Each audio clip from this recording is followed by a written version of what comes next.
Tengku Muhammad Daud Ber-E. Tengku Muhammad Daud Ber-E ini merupakan tokoh karismatik atau ulama karismatik di Kabupaten Pidi. Beliau berasal dari Kecamatan Mutiara atau dengan ibu kota Bernun, dikenal sebagai Bernun. Beliau ini adalah pendiri Pusa. Dahulunya beliau adalah pengajar di madrasah di kota Sigli pada masa itu di 1912.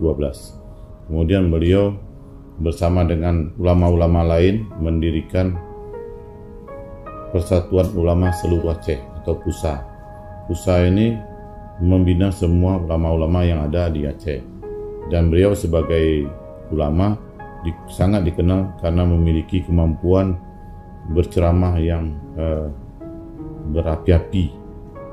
Jadi orator ulung, dan keberadaan beliau sangat mempengaruhi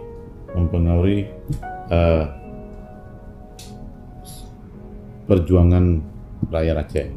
Ketika Jepang masuk, Tengku Muhammad Daud Ber-E diangkat sebagai perwakilan antara Jepang dan rakyat.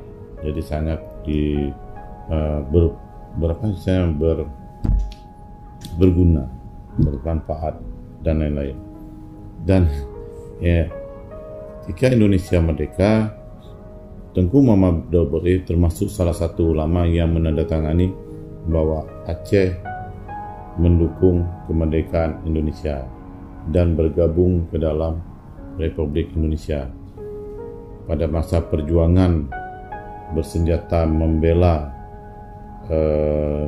dari penjajahan Belanda, itu pada agresi ke-1 dan ke-2, Tengku Daud Ber-E diangkat sebagai gubernur militer untuk wilayah Aceh, Langkat, dan Tanah Karo. Peranan beliau sangat penting pada masa itu, dan karena perjuangan beliau, maka Aceh yang dahulunya bagian dari Provinsi Sumatera akhirnya menjadi provinsi tersendiri, yaitu berdiri sendiri bernama Provinsi Aceh.